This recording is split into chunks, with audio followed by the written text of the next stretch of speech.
eyes closed, and the tall, thin bassist leans over to glance at his watch because she's been dancing forever, and now it's very late, even for the musicians. Thank you so much, Richard. So I'm just curious, and this is going to be a little bit tricky in here with microphones and things like that. We're going to look today specifically at angels in Scripture, different kinds of angels, what they do, where they show up, what we can actually gather from Scripture, not as much from tradition, which tradition, I think a lot of us in high school or college read Paradise Lost, lots of thoughts about angels in there and other things. So we're going to try and parse out a little bit about what we know from Scripture and then what we gather from other sources. So what I'm going to ask you right now, and I will repeat whatever you say, so don't say long things right now. There you go. This is a good way of controlling that, isn't it? What do you think you know about angels? Anyone? Just blurt it out. Blurt it out. What do you think? Someone, what do you think you... Guardian angels. There are guardians. Angels are all around us. Messengers. What did you say, Richard? They have wings. They can be anywhere. Androgynous. Woo, look at you go, Sam. What'd you say, Don? Only a few have names. We're all called to be angels. Other things you think you know about angels? They can come in disguise. I love that. How much time do you spend thinking about angels? A lot. Anyone? I see some nods like, nope, never. Doesn't cross my mind. I've shared with you all before a little bit the tradition at Sewanee, where I went to college, and a few other folks here at St. John's did as well, that every time you pass through the gates of the university, because it's 13,000 acres, and there are these beautiful big stone gates as you enter and exit the domain, it's called, you touch the ceiling in your car, the roof of your car, to collect your guardian angel as you're leaving. And when you come back in, you touch again to drop your angel off, because the myth, the story, the tradition has it that you're protected while you're on campus. Not so true. I saw some things.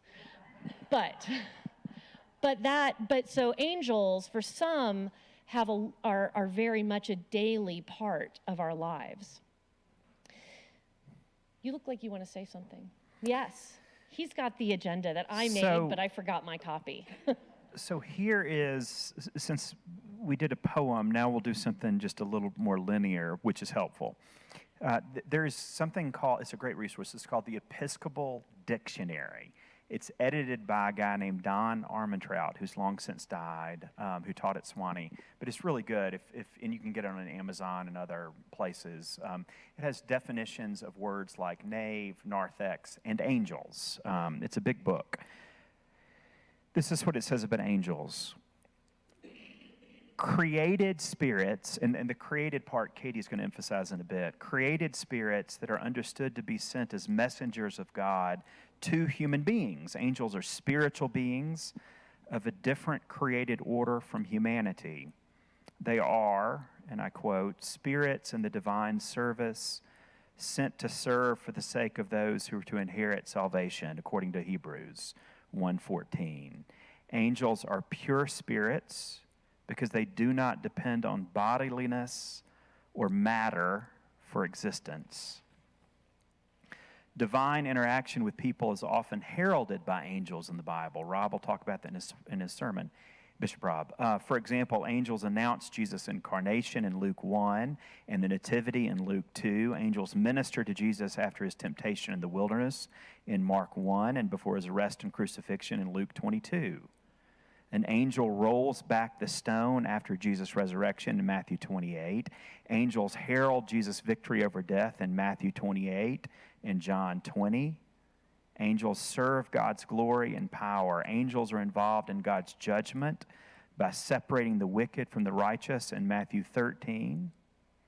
However, angels are not to be worshiped according to Colossians 2:18. Look at Richard reading from a dictionary. That's got to be about the most counter-personality thing ever. It's hard to read something, for me to read something just straight through, but I did. Okay, so Tony, I'm going to ask you to hop up with your microphone because we're going to look specifically at some of these things that you all have named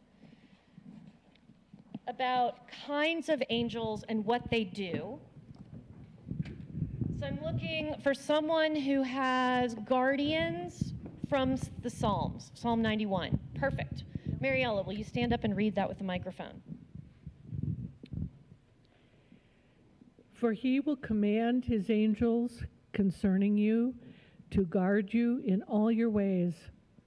On their hands they will bear you up, so that you will not dash your foot against a stone. So there's an important piece in this particular piece of scripture to tell us about angels.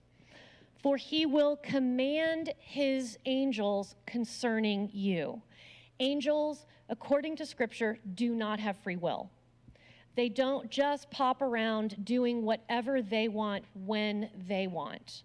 Angels are sent by God. They are commanded by God to do specific things at specific times. I'll add, and this is, I'm going to give non-scriptural examples today. Katie will stick with the Bible. So there's a... now you're playing to type. Yeah, exactly. There's a theologian from the 4th century whom I love, Gregory of Nyssa. And Gregory of Nyssa believed that on every person's shoulder, on one of your shoulders is your guardian angel, and on the other shoulder is a little devil. And they're both whispering in one of your two ears and telling you what to do. And therein lies the inner conflict of every human soul. Which one do you listen to more often? Yeah, exactly. That's the question, isn't it? That's the question. Okay, who has guardians with a passage from Daniel? Great. Here. Oh, you're here, right here. Thanks. Sorry. Daniel 6:22. My God sent his angel and shut the lion's mouth so that they would not hurt me, because I was found blameless before him. Also, before you, O king, I have done no wrong. So once again, we hear, my God sent his angel. So just reinforcing that rule of angels, I guess, and God, that they do not act on their own. So Daniel, an angel, was sent to protect him from the lions. There's also some really fun artwork on all of these if you want to, when you're finished with yours, pass it around. I kind of like the artwork. May I add on that one? You may. So this is a theme we're really going to look in depth at next week. We're going to do a story next Sunday. It's from Numbers chapter 22, and it's the story of Balaam and his donkey. So if you want to look it up in advance, it is I find it to be a fascinating, highly mythological, in the most fantastic way, story. But it's a story about an angel who is warning and protecting, telling you way and to bring you to the place that I have prepared. Be attentive to him, but if you listen attentively to his voice and do all I say, then I will be an enemy to your enemies and a foe to your... And in many ways, the most important theme we'll look at over these 3 weeks. There's nothing in Scripture to... And that passage from Mary, I would actually say that's one of the many great themes from Bishop Rob's sermons. If you look at all of his sermons, today might not be, by the end of the week, you might realize that's not what it was. It's message.